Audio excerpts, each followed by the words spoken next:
IMP 365 পক্ষ থেকে সকলকে জানাই আন্তরিক প্রীতি ও শুভেচ্ছা। নেদারল্যান্ডের মতো একটা দলের কাছে এইভাবে হারে, আমরা আশা নিয়ে দেশ থেকে আসি। এবার যে ভারত ও অস্ট্রেলিয়ার মধ্যে ফাইনাল ম্যাচ ছিল, সেটার মধ্যে অস্ট্রেলিয়া বিজয় হয়েছিল এবং last world cup match Australia নিয়েছিল। আমি কি জন্য এই কথা বলছি, ভারত কিন্তু খারাপ পারফরমেন্স ছিল না, একের পরে ভালোই খেলেছিল এবং এবার বিশ্বকাপের মধ্যে ভারত একটি ম্যাচও হারেনি, ফাইনাল ম্যাচে গিয়ে হেরেছিল। তো এটা নিয়ে বাংলাদেশের লোকদের মধ্যে একটা হিংসা প্রভাব সৃষ্টি হয়েছিল, লাস্টে গিয়ে হেরে গিয়েছিল। তখন বাংলাদেশের এক শ্রেণীর এক প্রাণী আছে যা বোয়া নামে পরিচিত। তো তাহলে দেখুন কি পরিস্থিতি করেছে বাংলাদেশের লোকরা। আমার কাছে পাকিস্তানকে better. As a Muslim country সেহেতু আমি পাকিস্তানকে প্রেফার করব। এবং ভারত ও বাংলাদেশের মধ্যে এখন ভিসা প্রায় বন্ধ বলেই চলে। একটা অপরিস্থিতিকর পরিস্থিতি সৃষ্টি করেছে।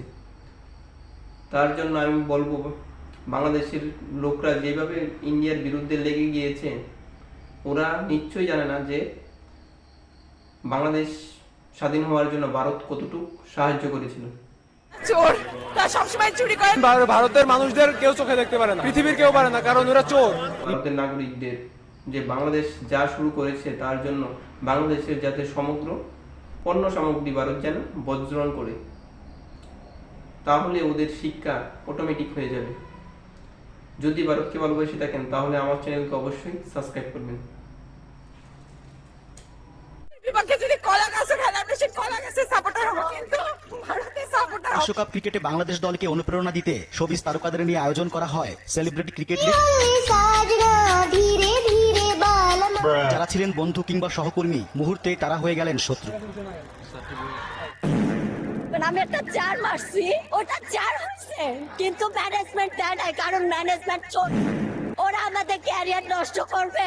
পাকিস্তানকেই বেটার মনে করব, কারণ আমাদের culture and as a Muslim country সেহেতু আমি পাকিস্তানকে প্রেফার করব। মধ্যে হার জিত আছে, হারতে পারে জিততে পারে, কিন্তু যে টপিকের উপর বলছি সেটা হলো বাংলাদেশকে নিয়ে। আমাদেরটা ভারত হেরেছে, আর বাংলাদেশ এই নিয়ে কটূক্তি করছে এবং ভারতের ক্রিকেটের যে প্লেয়াররা তাদের মধ্যে কটূক্তি করছে এবং ভারতকে নিয়ে বিভিন্ন কটূক্তি বলছে। ভারতের সাথে যদি কলা গাছ দাঁড়ায় তাহলে বাংলাদেশের তারা কলা গাছকে সাপোর্ট করবে। এর মানে কি বোঝাচ্ছে এটাই আমরা বুঝতে পারছি না।